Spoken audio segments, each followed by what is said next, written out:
The last place I wanted to be was Frostnipistan.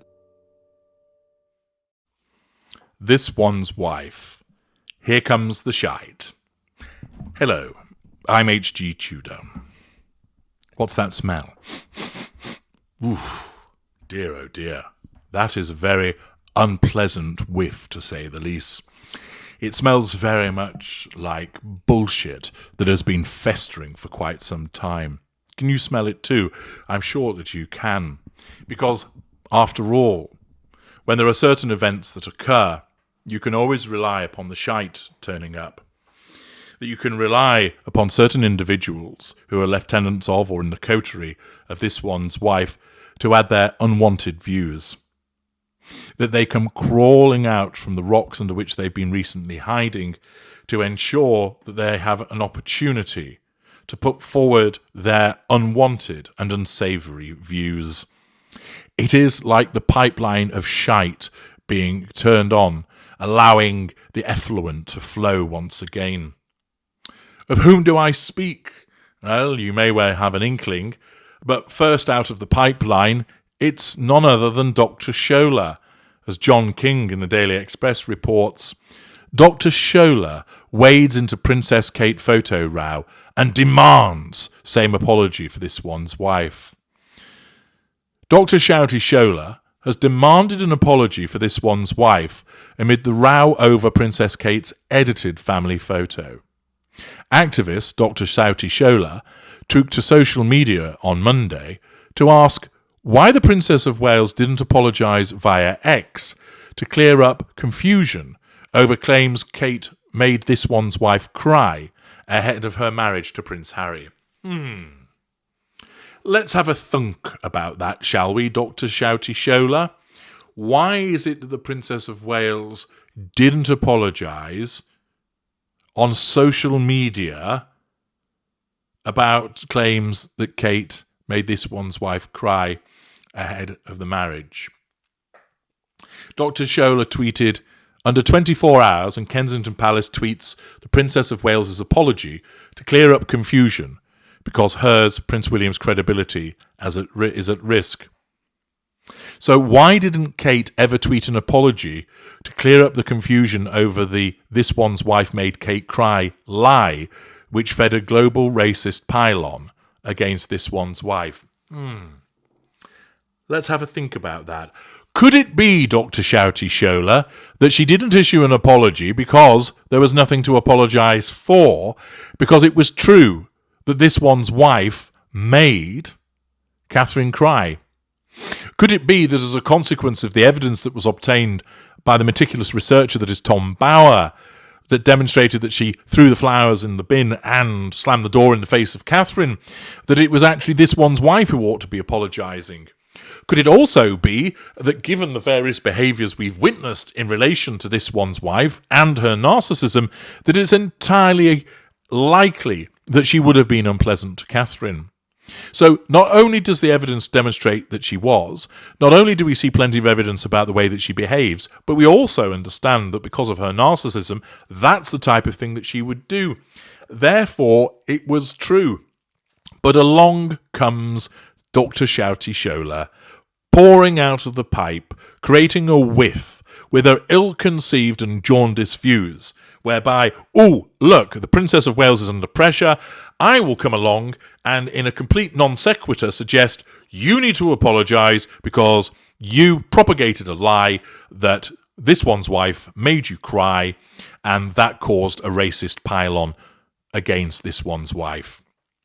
It wasn't a racist pylon. It was criticism that she'd earned because she had been unpleasant and nasty to the Princess of Wales. But you're not going to let the truth get in the way of your jaundiced views, are you? The tweet is there from Dr. Shouty Shola. It got 24,000 views with 686 likes. It's hardly a surprise that Dr. Shouty Shola comes creeping along, the rusty sound of the pipeline being opened, and up she pops, shouting about something. I mean, it just demonstrates what a ridiculous woman she is, expecting somebody to apologise for something that they didn't do, and to put it on social media as well. Clown.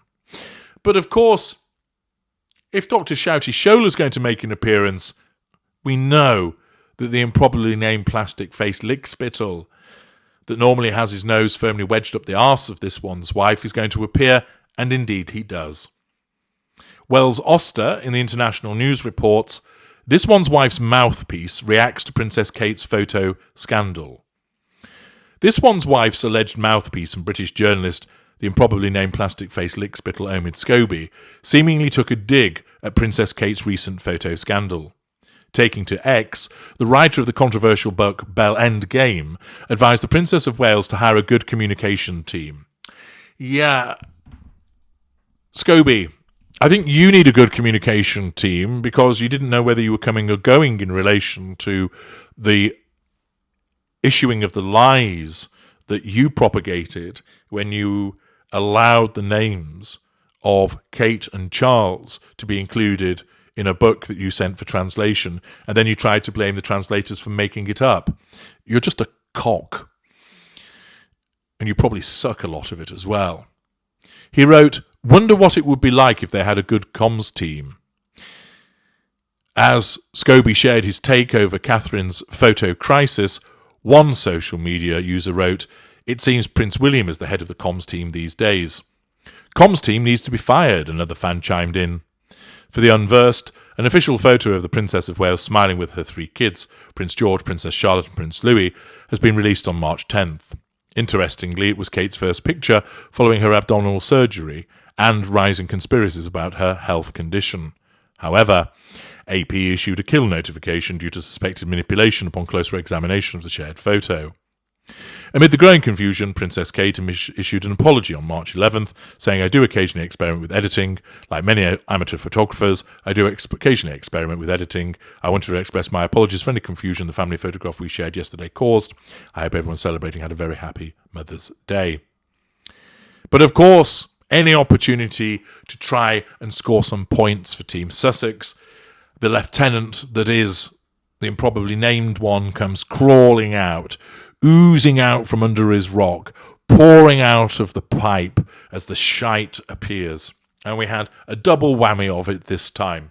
Hardly surprising, and again motivated in order to curry favour with this one's wife and to continue to propagate lies on her behalf and engage in the very behaviour that they condemn other people for by criticising other people on social media, rather than recognising that the Princess of Wales is having a difficult time. She's having some health issues, and there's some rather bullying behaviour in the press going on. Something, of course, that their saint supposedly experienced. But, of course, these two mouthpieces for this one's wife completely forget that they ought to preach, actually, leave Kate alone. She's convalescing. You shouldn't be nasty about her. Oh no, here's an opportunity to weigh in and suggest that she apologise for something that she hasn't done and to make criticisms about their comms team. It's what you've come to expect when shite comes pouring out of the pipeline. I'm H.G. Tudor. Thank you for listening.